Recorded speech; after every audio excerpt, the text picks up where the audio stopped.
Hola, ¿qué tal? Tenemos como música de fondo un vals que se elaboró a finales del siglo XIX por un autor mexicano que fue Juventino Rosas. Y pues en su momento él fue muy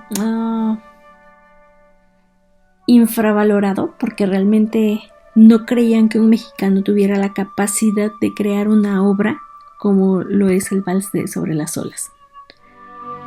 Vamos a explicar un poco el tema del arte y su desarrollo social e histórico. Recordemos que siempre va entrelazado el contexto social que hay, en este caso el contexto histórico, que influye mucho en las corrientes artísticas que se han ido desarrollando a lo largo del tiempo. Y partimos de esta triangulación, ¿no? De que todas las producciones artísticas se explican de muchas maneras, partiendo de este contexto social e histórico al que pertenecen. Conocer la biografía o vida del autor nos va a dar una idea del por qué está plasmando ese tipo de obra. Cada obra entonces pertenece a su circunstancia, a su tiempo, a su momento, así como cada espectador pues forma parte de una temporalidad en este caso. Yéndonos cronológicamente, dentro de la Edad Antigua se le da un amplio valor al arte escultórico, a las artes en general. Recordemos que en la antigua Grecia sus dos principales ciudades eran Esparta y Atenas. Esparta, que se dedicaba precisamente a la guerra, desde los 7 años eran arrancados desde el seno materno para prepararlos para ser soldados, mientras que Atenas pues era la cuna del desarrollo del arte. Ahí surgen los Juegos Olímpicos, la oratoria, la literatura. De la mitología griega se basa en la idea de las musas, que ya lo habíamos comentado en su momento. Y pues entonces en esta época el arte era un aspecto importante en la vida de los griegos. Pues ellos hablaban de esta coexistencia a la par de sus dioses. Recordemos que la mitología griega es bastante excéntrica en el sentido de que nos habla de que los dioses a veces bajaban y se enamoraban de los humanos, y llegó a haber semidioses, toda una cosmovisión y una cosmogonía bastante pues excéntrica, ¿no?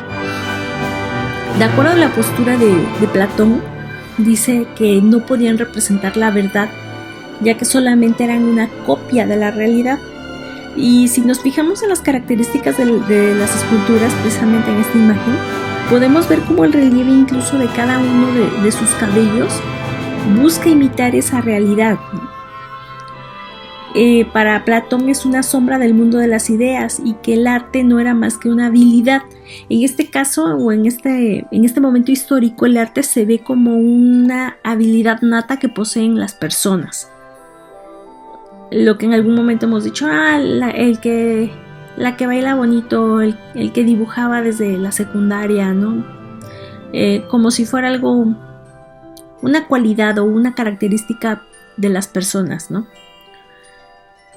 El libro de texto nos pone el ejemplo, ¿no? Que muy similar a la de aquel artesano que hace zapatos o al otro que moldea el hierro, ¿no? Así pues era el escultor que hacía, pues, esculpía esculturas de los dioses, ¿no? Entonces esa es la idea que se tiene del arte en esta época, no que es meramente una cualidad, una habilidad que se posee. Durante la Edad Media cambia. ¿Por qué? Porque recordemos que ya habíamos visto la parte o la idea teocéntrica de que todo gira en torno a Dios, y entonces tanto en la vertiente bizantina, en Bizancio se va a establecer un sistema cristiano ortodoxo después del cisma de Oriente, en donde la representación divina, la representación de Jesús es un Jesús vivo, que en algún momento les había mencionado, ¿no? Mientras que desde la visión romana, pues es el Cristo crucificado, ¿no? Todo ensangrentado. Pero por otro lado, tenemos del otro lado una iglesia gótica ubicada en España, como pues igual una característica muy peculiar de este tipo de arquitectura gótica es que sí va a ser un tanto obscura, pero al mismo tiempo con columnas extremadamente altas, porque su idea era de estar lo más cerca del cielo, y demostrar también el poderío de la iglesia. En ambos se representan pasajes bíblicos y los temas espirituales ganaron el espacio en un afán casi pedagógico de adoctrinar al espectador. O sea que el arte fue muy desarrollado en torno a lo que fue la religión de manera general. Esto hablando de la arquitectura, les había dicho en su momento, de la escultura también, con las representaciones de santos, de vírgenes, en la pintura con las representaciones de Jesús, de sus milagros, de los evangelios, en la música con los cantos gregorianos. Entonces el arte en general formó mucho.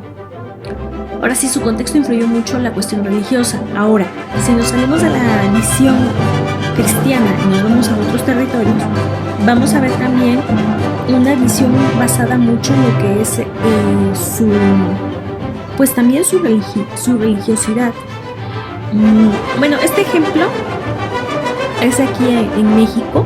En alguna clase les había hablado del barroco churrigueresque y les decía que el barroco nos habla de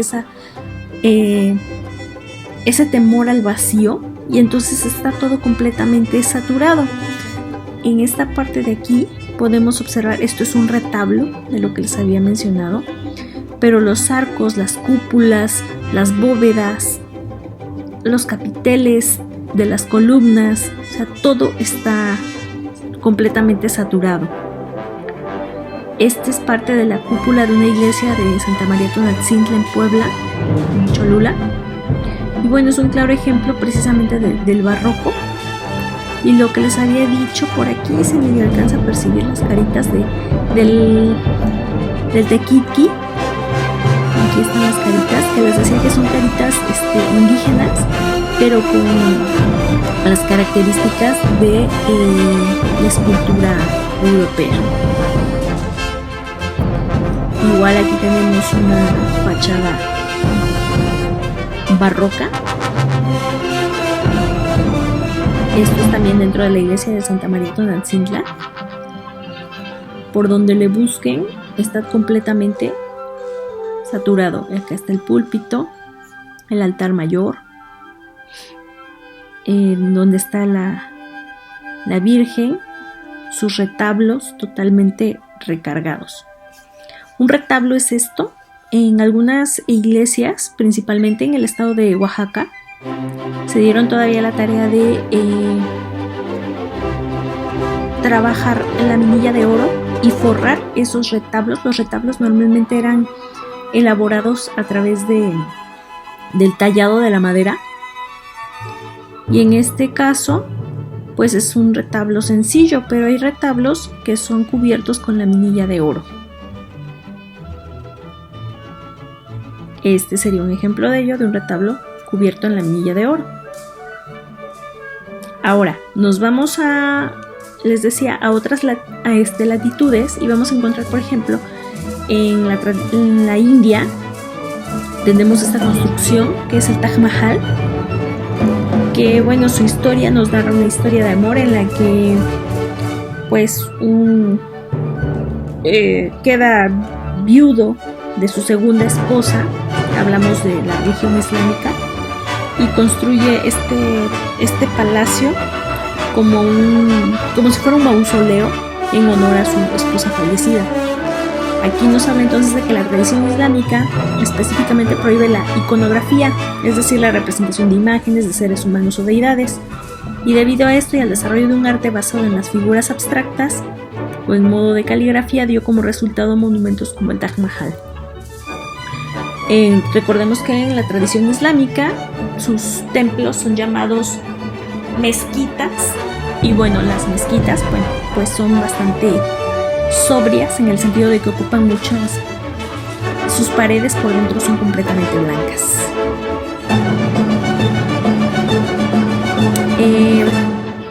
España fue conquistada y dominada por los moros, por los árabes islámicos, alrededor de 800 años. Y esto hizo que cuando posteriormente se da la unificación de los reinos hispanos de Castilla y de Aragón, con el matrimonio de los reyes católicos Isabel del Reino de Castilla y Fernando del Reino de Aragón, esto hace que cuando se da la conquista española aquí en América, pues muchas iglesias en sus construcciones van a tener la característica de las cúpulas, pero esas cúpulas son parte de la herencia islámica dentro de la arquitectura. Igualmente el hecho de los kioscos, de los mosaicos, son también parte de esa tradición arquitectónica islámica. Y que bueno, hasta el día de hoy prevalece dentro de muchos elementos de la arquitectura de nuestro país. Aquí tenemos otro ejemplo de una mezquita. Ahora vámonos a otra latitud, vámonos para China. En China florecieron muchas disciplinas artísticas que incluían el tallado de jade, la escultura en bronce, la cerámica, la poesía y la música. En este sentido, vamos a tener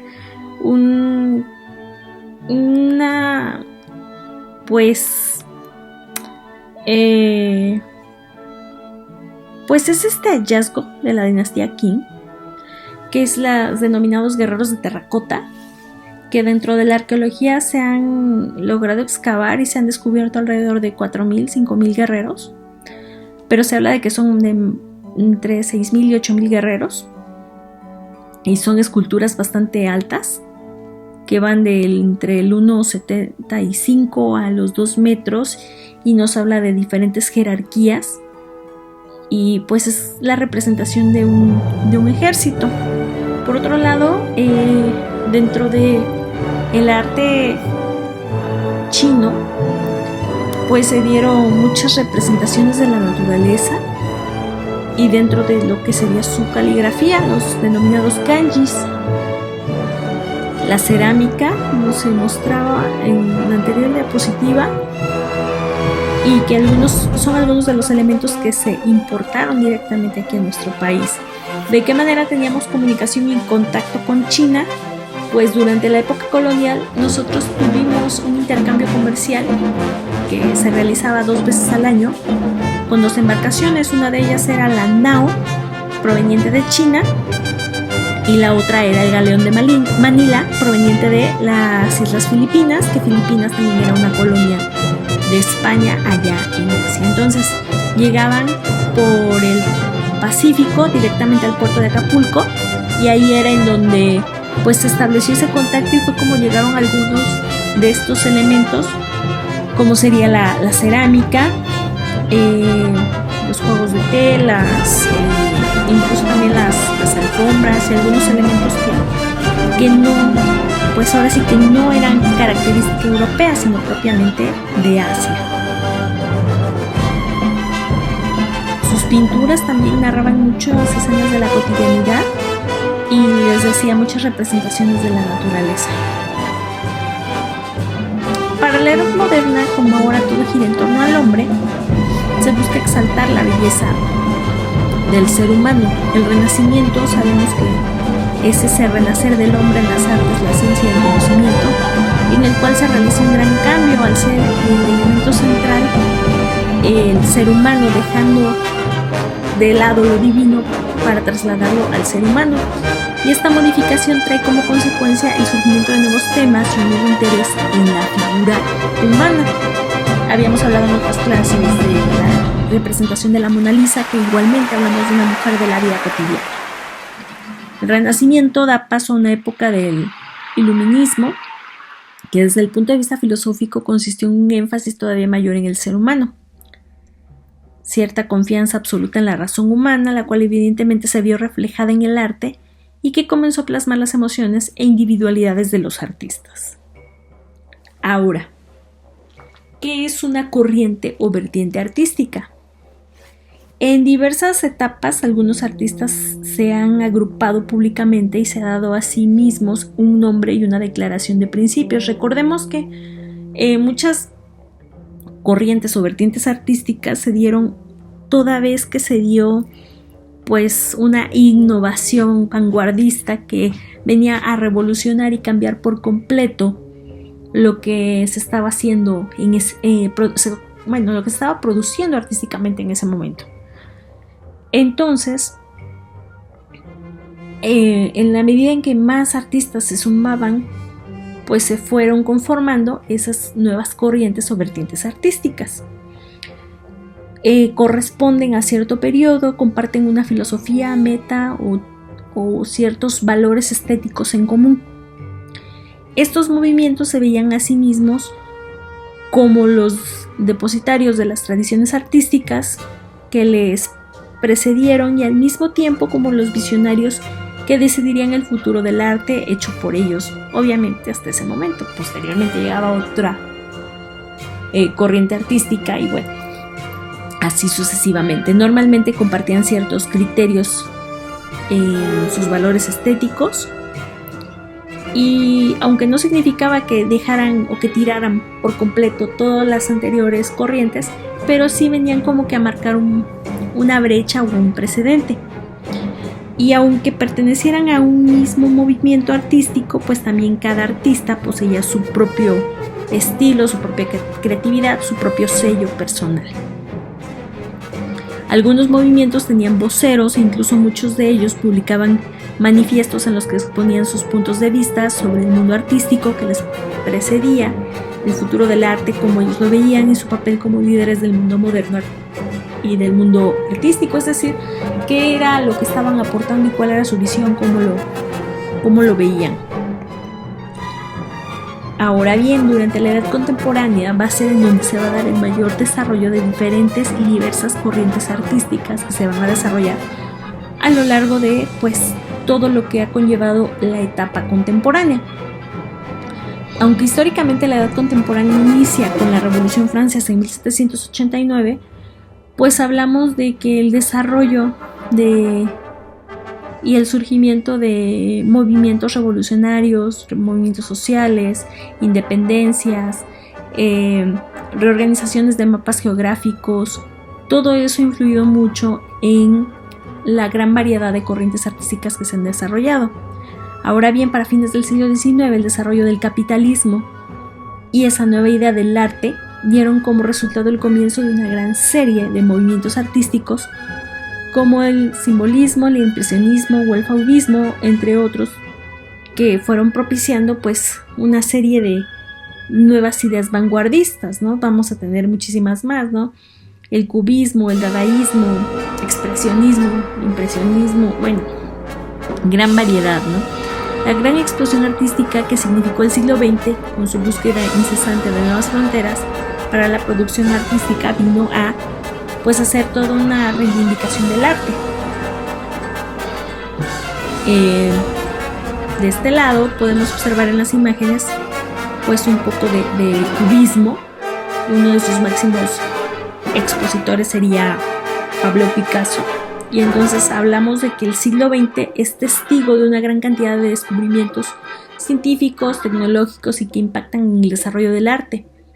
Por un lado, desde el punto de vista de la ciencia, vamos a tener a un Albert Einstein. Por otro lado, desde el desarrollo de la psique, vamos a tener los descubrimientos en el área del psicoanálisis a través de Sigmund Freud, que dejaron al descubierto fuerzas del inconsciente que influyeron en el desarrollo de prácticas artísticas de diversas maneras. ¿Y por qué viene alusión el tema de Sigmund Freud?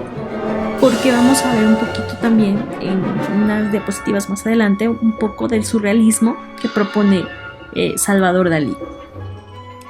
Al mismo tiempo, Europa descubre otras culturas cuando se dio la etapa del nuevo colonialismo, cuando Europa justifica su nuevo colonialismo que se dio a lo largo de finales del siglo XIX, cuando ocupa como sitios coloniales Asia, África y Oceanía. En Inglaterra va a surgir la antropología, y pues la primera justificación de la antropología iba más hacia el lado de que era una manera de justificar su colonización. Decían que eran pueblos bárbaros y que pues la misión en este caso de los ingleses era pues ir a civilizar a estos pueblos que vivían en la barbarie. Al empezarse a dar las visitas de los antropólogos, y bueno, obviamente más adelante se dio una reivindicación del concepto de la antropología, de lo que verdaderamente buscaba, es cuando empiezan a darse cuenta y conocer un poquito más de lo que era su cultura, y a la hora de conocer su historia y la cultura de estos pueblos, pues empiezan a conocer pues también sus perspectivas sobre el arte, ¿no? Sus esculturas, sus danzas, sus rituales, etc., ¿no? Entonces comienza artísticamente un proceso que desembocará en una globalización del arte. Y bueno,